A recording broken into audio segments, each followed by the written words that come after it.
안녕하세요, 리본카 전유빈입니다. 테슬라 모델 3가 보조금 받고 2천만 원대가 가능하다고? 요즘 테슬라에서 개발된 4680 배터리가 이걸 가능하게 했다고 하고요.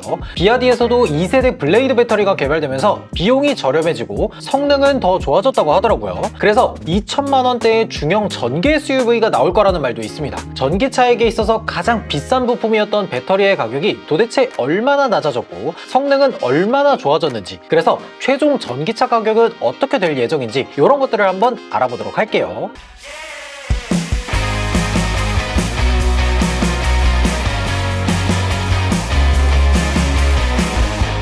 가장 먼저 테슬라부터 보면요, 테슬라는 4680 배터리를 고생 끝에 양산하겠다고 했죠. 여기 표를 보면 테슬라가 4680 건식 공정 배터리를 40GWh 정도 생산하겠다고 적었잖아요. 40GWh면 약 47만 대 정도를 생산할 수 있는 정도의 양인 거죠. 근데 정말 중요한 건 이 테슬라가 4680 배터리를 왜 만들었냐는 거잖아요. 여러 가지 이유가 있겠지만 가장 핵심은 비용 절감이죠. 요거를 조금만 더 자세하게 설명을 해볼게요. 처음 테슬라에서 사용하던 배터리는 18650이라고 하는 배터리였어요. 직경이 18mm에 길이가 65mm였어요. 이거를 숫자로 보면은 체감이 잘 안 되는데 마트에서 파는 AA 사이즈 배터리보다 살짝 큰 정도라고 볼 수 있습니다. 이때 당시 사용하던 배터리의 밀도는 kg당 250Wh 정도였고 제조 단가가 kWh당 현재 기준으로 약 28만 원 정도 했었어요. 80kWh짜리 롱레인지 배터리를 만들겠다고 하면 배터리 가격만 2,200만 원 정도 들어가니까 매우 비싸다고 할 수가 있겠죠. 그리고 그 다음에 나오게 된 게 2170 배터리예요. 이때는 에너지 밀도도 조금 더 올라가서 kg당 300Wh 정도까지 올라갔고 생산 비용도 kWh당 한 170달러 정도까지 내려갔어요. 요 정도 코스트라고 하면 80kWh짜리 배터리를 만드는데 2천만 원 정도로 비용이 꽤 많이 줄어든 거죠. 중요한 건 21860에서 2170으로 넘어가면서 전체 셀의 개수가 줄어들게 된 거예요. 예를 들어서 18650이라는 요 작은 배터리로 80kWh를 만들려면 대략 배터리 셀의 개수가 7000개가 넘어가게 됩니다. 근데 2170 배터리를 사용하면서 이 배터리 셀의 개수가 기존보다 거의 절반 가까이 줄어들게 된 거예요. 18650 배터리를 사용할 때만 해도 배터리 셀을 7-8천 개를 다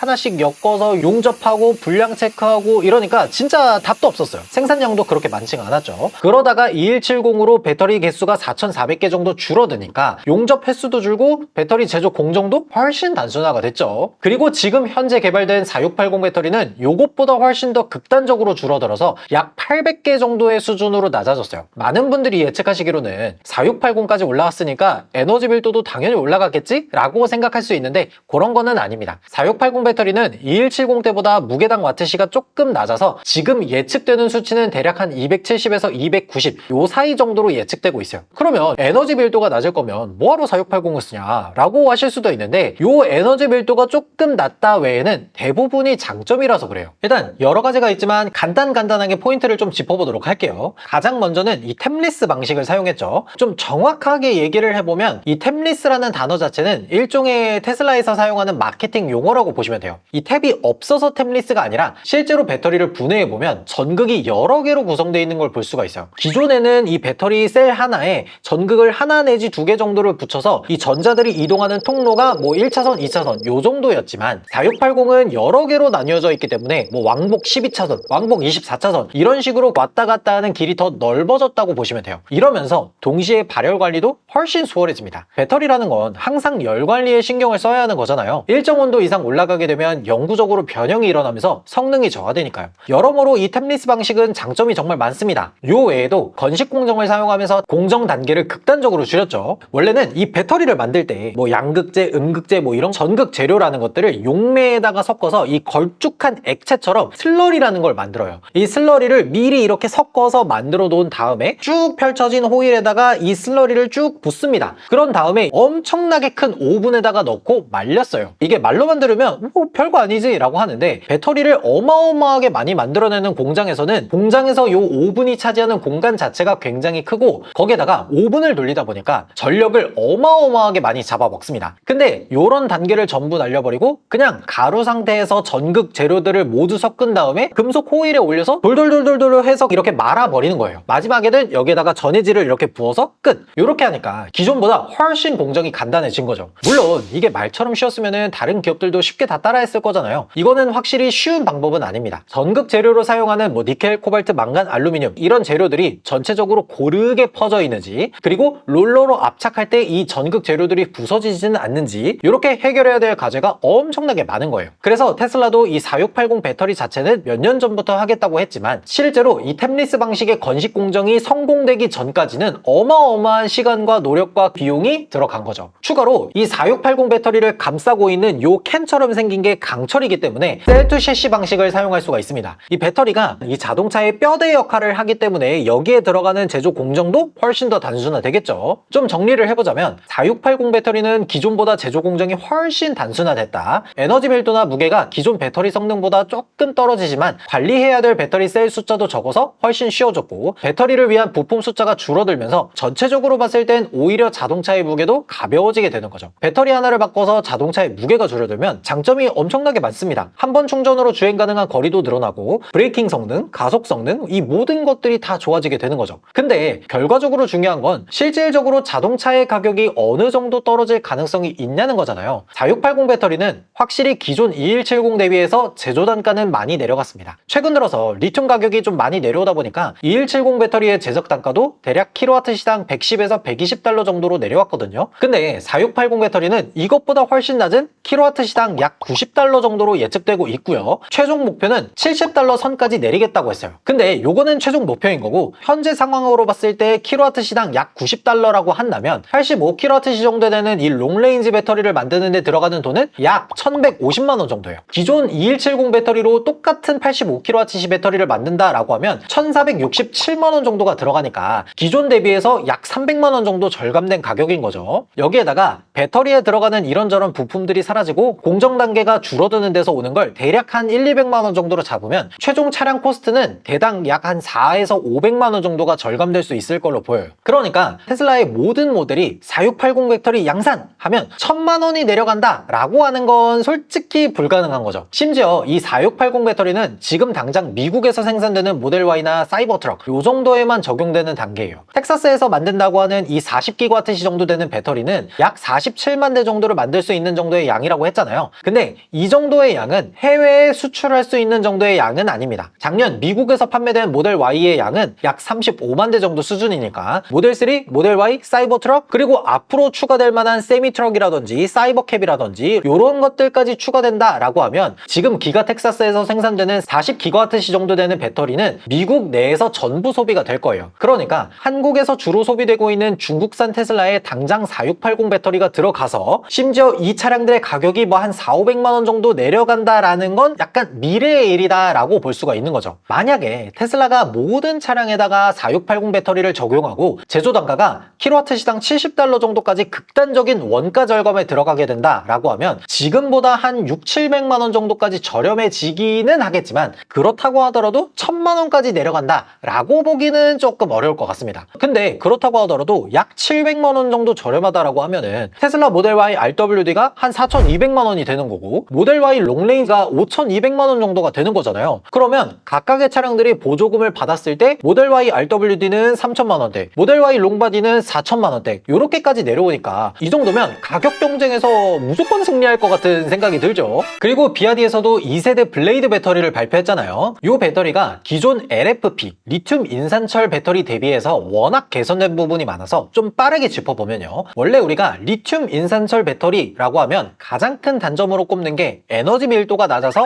NCM 배터리 대비해서 무게가 200-300kg 정도 무거워진다. 추가로 저온에서 성능이 떨어지고 전압이 낮기 때문에 고성능을 내기에는 부적절하다. 이런 단점들이 있었잖아요. 실제로도 중국을 제외한 대부분의 완성차 브랜드는 고성능 차량에서는 NCM이나 NCMA를 사용하곤 했죠. 뭐 테슬라, BMW, 뭐 현대기아 이런 자동차 브랜드를 포함해서요. 근데 이번에 발표한 2세대 블레이드 배터리는 리튬 인산철이기는 하지만 일반적인 NCM 배터리랑 비벼볼 만한 수준으로 가지고 나왔어요. 가장 먼저 이 배터리 재료가 좀 바뀌었습니다. 리튬 인산철에다가 망간이 추가된 거예요. 사실 이 LFP 배터리의 한계라는 거는 전압이 좀 낮다는 거에 있었어요. 한 3.2에서 3.3V 요 정도에 해당하는 낮은 전압을 가지고 있어서 고출력이라든지 높은 성능의 고충전, 고방전 이런 것들이 좀 어려웠었는데 여기에다가 망간을 추가하고 나서 3.2V, 3.3V였던 게 3.8V까지 올라갔습니다. 이 고속 충방전이 가능하게 되면서 고출력의 모터를 원활하게 사용할 수 있고 고속 충전도 가능해요. 실제로 비아디는 이 블레이드 배터리를 발표하면서 1500kW급 충전기를 중국 전역에 깔겠다고 했잖아요. 실험실 단계에서 테스트할 때 10에서 70%까지 채우는데 되는데 딱 5분 걸렸다고 하더라고요. 만약에 정말 5분 만에 이렇게 충전이 되는 거면 이제는 정말 주유소급으로 충전이 가능하다는 거잖아요. 보통 주유소 들어가서 우리가 하는 게 차 세우고 내려서 기계에다가 나 가득 넣을래 선택하고 나서 결제하고 주유건 꽂고 기다렸다가 주유건 빼고 영수증 받고 차에 타면 보통 한 4에서 5분 정도가 걸리잖아요. 근데 이렇게 충전 속도가 빨라지는 거면 주유하는 속도랑 비슷해지니까 아무래도 장점이 정말 많아질 것 같기는 해요. 그리고 저온 충전 성능도 덩달아서 올라갔습니다.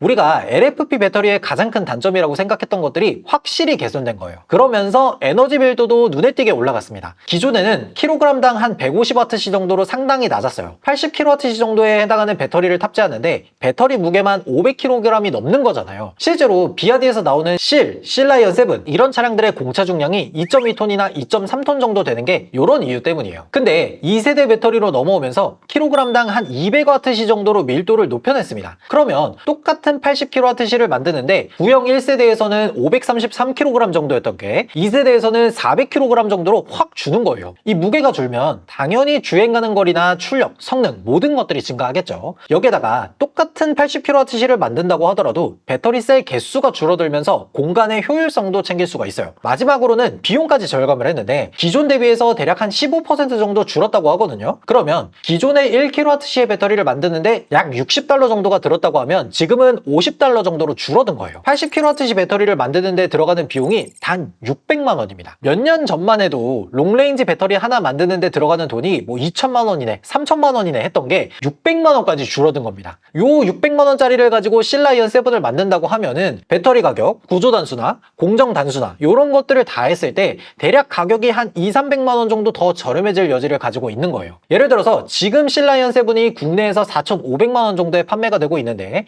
요게 한 300만 원 정도 저렴해져서 4,200만 원 정도가 되고 여기에서 보조금을 받으면 3천만 원대까지 내려가는 겁니다. 거기에다가 뭐 돌핀이라든지 이런 저렴한 자동차들은 1,000만 원대까지 가격이 내려가는 거예요. 이렇게 가격이 내려가게 되면 확실히 전기차가 내연기관 대비해서도 훨씬 더 저렴해지지 않나 그런 생각이 들어요. 지금 우리가 생각했을 때 보통 이제 산타페나 소렌토 같은 차량들이 2.5 가솔린 터보 기준으로 봐도 한 3천만 원 중후반대부터 시작을 하거든요. 근데 실라이언 7 롱레인지 배터리가 3천만 원 후반이야. 이러면은 내연기관이냐 전기차냐 이 두 가지를 같은 선상에 놓고 비교를 할 수가 있는 거잖아요. 요 정도가 되면은 많은 사람들이 이제는 전기차를 구입해도 되지 않을까? 라는 생각을 가지게 될 것도 같아요.